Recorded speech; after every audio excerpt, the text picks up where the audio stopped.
La Germanische Heilkunde es un cambio de paradigma de tal envergadura que nos ha llevado a conocer 16 temas antes de llegar a este capítulo, donde ya sí exponemos la primera ley biológica, conocida como la ley férrea del cáncer.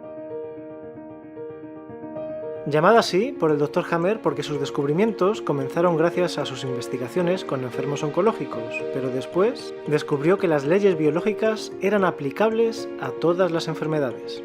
La importancia de esta primera ley es que, por primera vez, se establece el origen real de todas las enfermedades. Todas, sin excepción, incluso las consideradas de orden psicológico, tienen un origen común, uno o más conflictos biológicos que pueden ser identificados con precisión. Recordemos que conflictos biológicos son aquellos que ponen en riesgo nuestra supervivencia. La primera ley tiene 3 criterios a considerar. El primer criterio establece que todo SBS, programa especial con sentido biológico, tiene un origen en un DHS, síndrome de Dirkhammer, que se define como un shock inesperado muy agudo vivido en soledad que ocurre al mismo tiempo en la psique, el cerebro y el órgano correspondiente. Haremos algunas observaciones para la comprensión de este criterio. Lo primero es entender qué significan las siglas SBS y DHS. Dentro de la nueva medicina germánica es muy importante conocer la terminología usada. No hablamos de enfermedades, sino de programas biológicos bajo la sigla SBS, que representa al programa en su conjunto y tiene su origen del alemán. La traducción significa programa especial de la naturaleza con pleno sentido biológico. No me atrevo a pronunciarlo en alemán. El programa biológico, SBS, se inicia por un evento que representa un conflicto biológico al que el Dr. Hammer denominó DHS, Dirkhammer Syndrome, síndrome de Dirkhammer en honor a su hijo Dirk.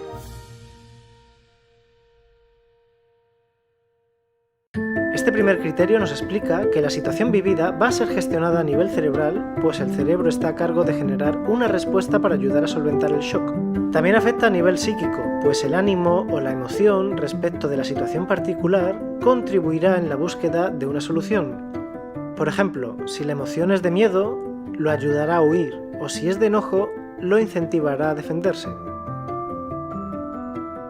Por último, simultáneamente el DHS comandará al órgano que estará a cargo de manifestar esa respuesta concreta. Esto indica que siempre estarán involucrados en un SBS los 3 niveles: cerebro, psique y órgano. De este criterio también se desprende que no hay enfermedad si no se vivencia un DHS, es decir, un shock que debe tener las características de ser inesperado, intenso o dramático y vivido en soledad. Entonces, por definición, las enfermedades no se pueden prevenir, pues se inician con un evento que nos pilla por sorpresa o no estábamos preparados para enfrentar. La carga dramática va a determinar la intensidad con que se manifiesta el programa. Vivido en soledad no necesariamente significa que nos pille solos. El concepto de soledad no es una soledad física, sino más bien el vivirlo de esa manera, pues podemos experimentar un shock estando entre conocidos o en medio de una multitud, pero no sentirnos capaz de comunicarlo. Considerando lo anterior, podemos decir que no podemos prevenir un DHS, pero sí podemos reducir la carga conflictual bajando el dramatismo o intensidad con la que se vive. Además, si buscamos la forma de compartir y comunicar lo que nos sucede, bajará notablemente la masa conflictual. Esta simple acción puede hacer la diferencia entre generar un tumor o no hacerlo.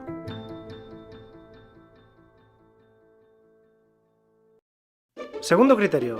El contenido del conflicto determina en el momento del DHS tanto la localización del foco de Hammer en el cerebro como la localización del cáncer o enfermedad análoga, entre comillas, en el órgano. Con el segundo criterio seguimos confirmando que psique, cerebro y órgano reaccionan al unísono o, para ser más precisos, casi al unísono ante un DHS. Este casi lo matizamos, pues el cerebro es el que reacciona primero mandando la orden de activación del SBS a la cual psique y órgano responden. La diferencia es de una fracción de segundo, pero la implicación de tener un ordenador central que comanda es importante tenerla muy clara. En el cerebro, además, se suma uno de los mayores descubrimientos de la Germanische Heilkunde, la nueva medicina germánica, y que ayudan tanto a saber qué programas cursa la persona, como a validar de manera científica y precisa las 5 leyes biológicas. Los focos de Hammer. Al principio llamado de modo ridiculizante por los adversarios del Dr. Hammer los extraños focos de Hammer, quedó finalmente con el nombre de focos de Hammer del alemán Harmesker Hertz, así sus siglas HH. Los focos de Hammer se pueden observar a través de una tomografía axial computerizada, una TAC, donde aparecen como configuraciones de anillos concéntricos, tanto a nivel cerebral como orgánico, y son evidencia de una mayor actividad cerebral que activa y mantiene en funcionamiento el SBS. Para que se entienda mejor, precisemos. Los focos de Hammer no están en el cerebro físicamente, son solo visibles a través de una TAC.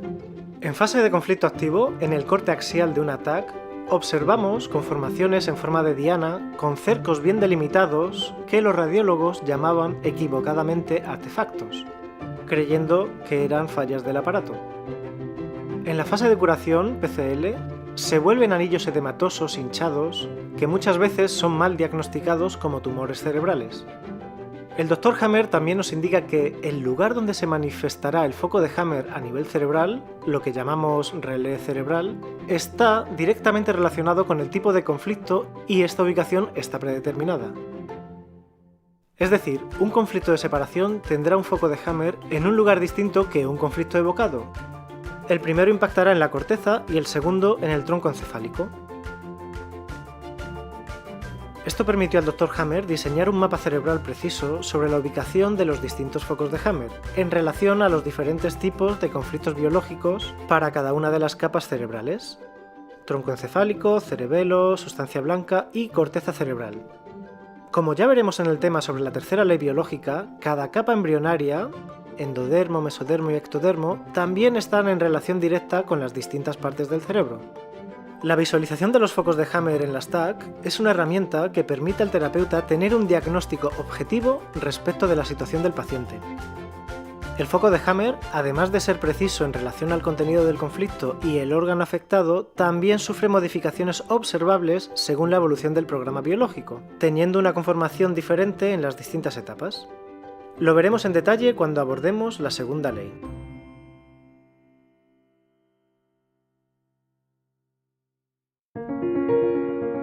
El tercer criterio indica que el programa evoluciona de manera sincrónica en los tres niveles: cerebro, psique y órgano. Es decir, la evolución del conflicto en uno de los niveles va a ser la misma en los otros dos. Esto significa que el nivel psíquico determina la evolución específica del foco de Hammer en el cerebro y una evolución específica del cáncer o enfermedad análoga en el órgano. Somos un organismo unificado que siempre trabaja en los tres niveles sincrónicamente. Este criterio nos permite dar un acompañamiento al paciente de manera más tranquila y segura, sin recurrir a tantos exámenes ni analíticas que, además de costos y tiempo invertido, pueden desencadenar, por hacerlas en hospitales que siguen protocolos convencionales, nuevos conflictos para la persona.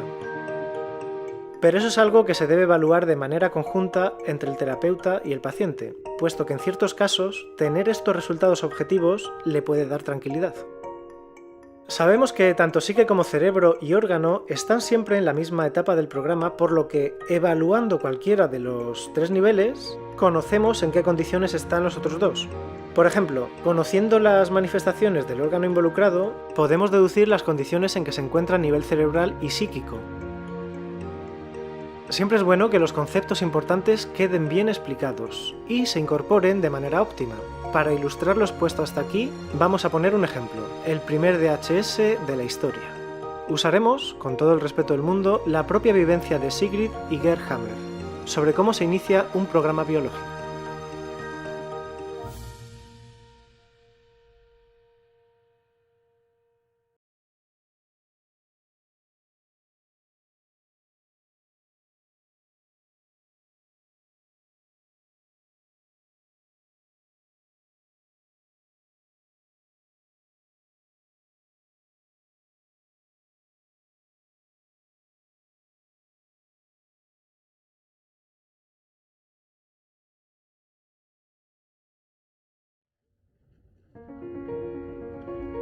La muerte de su hijo Dirk desencadenó en Sigrid y Gerd Hammer un programa biológico para asegurar la supervivencia y el fortalecimiento del clan.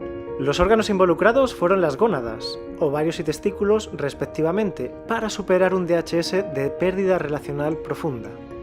Esto tiene un propósito biológico, que es reponer el miembro perdido dentro del clan. Para ello, el cuerpo inicia un programa de supervivencia que permitirá aumentar la capacidad de procreación de la pareja. Al final del programa, ambos tendrán gónadas más funcionales y con una mayor capacidad de producción hormonal. De esta manera tendrán más probabilidades de apareamiento y, consecuentemente, de embarazo, para poder reponer la cría perdida. Como vemos, estos mecanismos no son controlados por nuestra voluntad, no podemos prevenirlo. El SBS se activa por el evento dramático de perder a un hijo y el cuerpo busca la solución, que ya está predeterminada para este tipo de conflicto. Así pues, activa un foco de Hammer en la zona específica de control de las gónadas, que permite aumentar su función. Es decir, el cáncer que experimentaron la doctora Sigrid y el Dr. Hammer en sus gónadas no fue protocolo del azar, ni la genética, ni la predisposición, ni la alimentación, ni mucho menos de la mala suerte. Es una respuesta biológica que ayuda a la supervivencia del clan.